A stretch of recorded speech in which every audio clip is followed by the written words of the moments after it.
자, 코로나 얘기를 하면서 결국 이제 우리 교수님한테 여쭤볼 부분은 심리적 부분이거든요. 1년째 거리두기 하면서 2020년도는 정말 사라진 것 같아요. 코로나19가 발병하고 1년이 지났는데 우리 사회 좀 어떻게 변했다고 정말 봅니까? 많이 변했죠. 네. 많이 변했습니다. 그러니까 뭐 이 거리두기 때문에 사회적 거리두기 때문에 사실은 이제 국민들이 이런 감염에 대한 불안이나 두려움도 있고요. 네. 또 이제 외로움이나 답답함 이런 것들이 있고 이제 이런 것들이 진행이 되기 시작을 하면 이제 우울이나 또는 외상후 스트레스 장애, 뭐 심지어는 이제 집안에 집거만 하게 되면 공황 상태라든지 자살 사고도 나타나는 경우가 있고요. 네.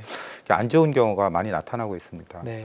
저는 사회에서 이렇게 사회적 불평등이 좀 심해지는 게 문제라고 생각을 하는데, 부분이요? 그렇죠. 예, 네. 말하자면 의료 서비스라든지 보건 서비스에 대해서 더 좀 양극화가 되고 있습니다. 더 좀 사회적 약자분들이 그런 어떤 서비스를 받는데 더 네. 취약하기 때문에 어려움이 또 있고요.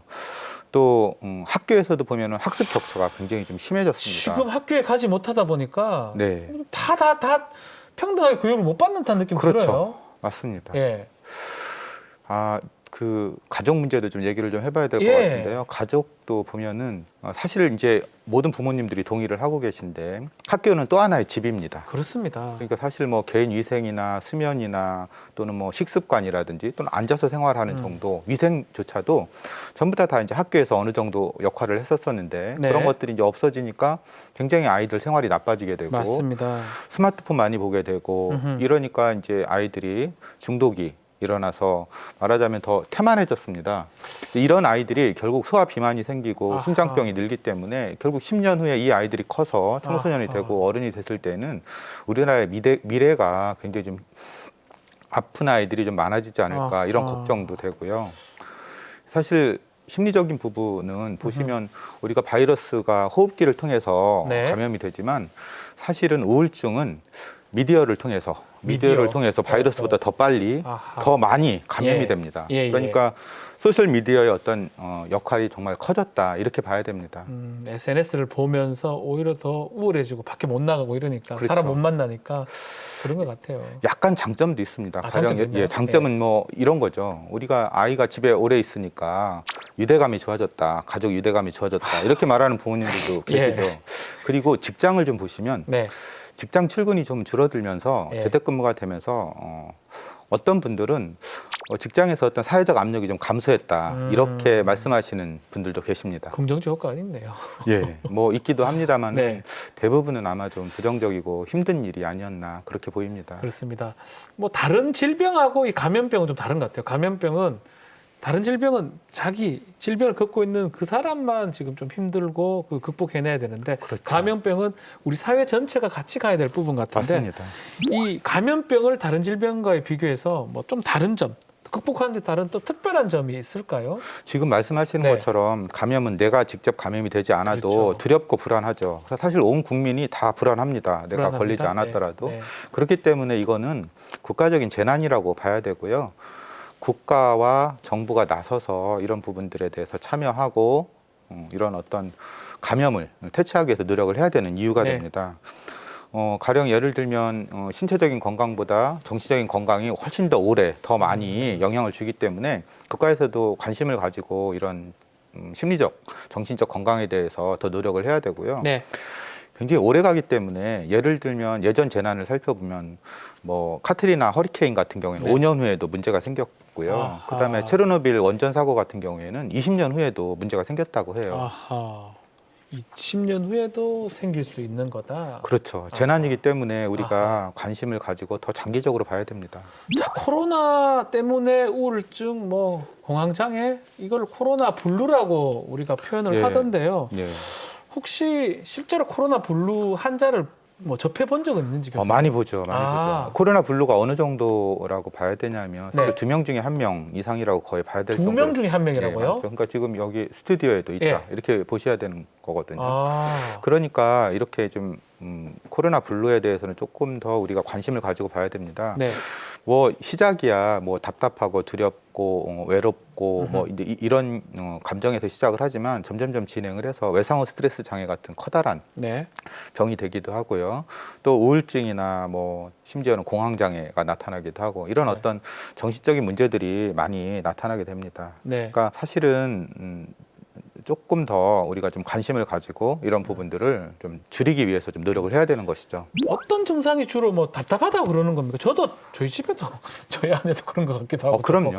예. 약간 그런 것 같기도 한데. 저는 그렇게 예. 얘기하거든요. 우리는 사회적 동물이기 때문에 움직이지 않는 게 얼마만큼 커다란 효과를 주는지를 사실 모르고 살아왔었습니다. 네. 그런데 이게 움직이지 않는다라는 거는 굉장히 사람들을 힘들게 만들고요. 아. 가령 이제 죄수 연구를 살펴보면 그냥 움직이지 못하게 감옥에 가두는 사람들이 죄수 신체적인 그분들은 이제 그 좁은 방 안에 있지 않습니까? 예. 그러면 움직이지 못해서 신체적 박탈, 감각 박탈이 이제 일어나게 되는데 예. 그런 분들한테서는 뭐 자살 사고 또는 이렇게 어. 환각이 보이는 정신병 상태까지도 나타났다. 네. 그렇게 보고를 하고 있습니다. 네. 그러니까 우리는 많이 움직여야 되는 것이죠. 그런데 이런 야외 활동이 없어지니까 여러 가지 문제가 생기는 것 같습니다. 그러니까 움직이는 게 기본이네요, 사실은. 그렇죠. 기본인데 우리 그 교도소에도 일정 기간 움직이는 시간을 줍니다. 운동 기간을 그렇죠. 시간을 주고 하는데 예. 그 모든 것이 어쩌면 사람이 인간이 기본적으로 할 수 해야 되는 거기 때문에 그런 거네요. 나가지 못하니까 힘든 그렇죠. 거네요. 이게 그것이 부족하게 되면 모든 문제가 좀 생기게 됩니다. 아. 사실 우리는 원시 시대 때부터 네. 수렵 활동을 오랫동안 해왔던 사람들이기 때문에 그렇죠. 걷는 거에 익숙하고요, 움직이는 거에 익숙합니다. 아유, 참 좀 밖에 나가서 한참 막 사람들도 만나고 뭐 뛰기도 하고 해야 되는데 그게 두려워서 못 하다 보니까 집에서 코로나 블루 또 계속 있다 보면 유대감 말씀하셨는데 네. 유대감도 있을 수 있지만 자꾸 부딪히다 보니까 또 밥 먹으러 가라, 또 밥 먹나, 네, 매일 밥만 맞습니다. 먹나 이 얘기를 하거든요. 그렇죠. 또 싸우기도 하고. 그러니까 더 그런 부분들이 이제 도안이면 뭔데 네. 나빠지는 경우도 많이 있는 것 같습니다. 그렇죠. 네. 또 이분들도 우리가 얘기하지 않을 수가 없습니다. 코로나19가 좀 계속적으로 되면서 또 확진자도 있고 격리자들도 많으면서 의료진들의 스트레스는 더 심각하지 않을까 생각이 들거든요. 아마 제가 옆에 아는 의사들도 보면 돌아가면서 이 그 방진복인가 그걸 입고 예, 힘들죠. 그걸 입고 뭐 선별검사소에서 그런 것도 하고 되게 스트레스 받을 것 같은데 거의 1년째 아마 생활이 마비가 되고 계속 이거만 하는 것 같거든요. 이 의료진들의 스트레스를 좀 날릴 수 있는 방법 이런 것도 좀 말씀해 주시죠. 의료진 스트레스를 많이 받습니다. 네. 영국 보고에 의하면은 그 사망자, 코로나로 인한 사망자 20% 가까이가 의료진이었다라고 보고를 할 정도니까 네. 상당히 좀 힘든데요. 결국 이 의료진이 건강해야 됩니다. 그러니까 사실 WHO의 이 의료진을 위한 지침이 있어서 몇 가지 소개를 좀 해드리면요. 네네. 그러니까 이제 의료진들도 굉장히 좀 압박감을 느끼고 두려움을 그렇죠. 느낀다라고 합니다. 그렇지만 그게 정상적인 감정이다 이런 것들을 좀 인식을 해야 된다라고 얘기를 하고요. 네. 무엇보다 좀 이렇게 의료진들은 자기 관리를 잘 해야 됩니다. 결국 내가 건강해야 많은 사람들한테 도움을 줄 수 있는 거기 때문에 평소에도 운동 열심히 하고 또 자기 관리를 해서 네. 자기 몸을 튼튼히 해야 된다라고 하고요. 네. 사실 뭐 이번 경기는 단기간이 아니고 장기간의 마라톤이라고 봐야 됩니다. 그렇기 마라톤이다, 때문에 이거는. 네. 그렇죠. 장기간으로 봐야 되기 때문에 네. 그래서 더 소진되지 않도록 꾸준히 운동과 자기 관리를 해야 된다라고 하고요. 네. 의료진들도 역시 이제 주변 사람들, 사랑하는 사람들과 연결을 유지해라 이런 지침이 있었고요. 네. 또 이제 직장에서 보면 베테랑과 초보자를 같이 좀 연계를 해서 일을 하는 것, 그리고 아하. 이제 팀별로 좀 나누어서 어허. 좀 동료들끼리 좀 지원하는 것 이런 것들을 하는 게 도움이 된다 이런 지침을 이야기하고 있습니다. 네. 저 아는 의사분들 보니까 이제 말씀하신 것처럼 좀 신입이라 그러나요? 좀 고참하고 신입 이렇게 같이 그렇죠. 하는 팀을 짜서 하는 경우도 있고 그리고 서로 이렇게 좀 응원을 하는 그렇게 그렇죠. 하더라고요. 맞습니다. 그런 것들이 좀 극복할 수 있다라는 거예요. 그럼요. 예. 그리고 이제 걱정이라든지 어려움 같은 경우를 이야기를 해야 됩니다. 네. 그러면은 내가 도움을 받기도 하지만 사실은 내가 도움을 주기도 하고 사실 서로 간에 이제 의지하는 부분들이 있기 때문에 네. 서로 힘든 부분들, 어려운 부분들을 이야기할 수 있는 그게 이제 좀 직장에서도 그런 동료들이 좀 맺어지면 더 좀 커다란 효과를 나타내는 것 같습니다. 어쩌면 좀 기본으로 돌아가서 이렇게 어려울수록 또 같이 옆에 있는 사람하고 얘기를 하면서 내가 정말 생각하는 거, 내가 어렵다고 생각하는 거를 잘 전달해서 그 얘기를 듣고 이런 게 오히려 필요하다고 지금 말씀을 주시는 거네요. 그렇죠. 네. 예. 자, 스트레스가 지금 코로나 블루로 뭐 심각하다고 봐야 될 것 같은데 몸도 지금 힘들고 정신적도 힘들지만 더 힘든 거는 사실은 경제적 부분입니다. 임대료 이런 것도 지금 진짜 예. 말로 표현할 수가 없거든요. 우리 사회가 이들을 위해서 할 수 있는 부분, 제가 뭐 교수님한테 여쭤봐야 될 부분인지는 모르겠지만 예. 좀 정치권이 좀 해야 될 부분인 것 같은데 어떤 게 있을까요? 그럼요. 이제 외국 보고에 의하면 네.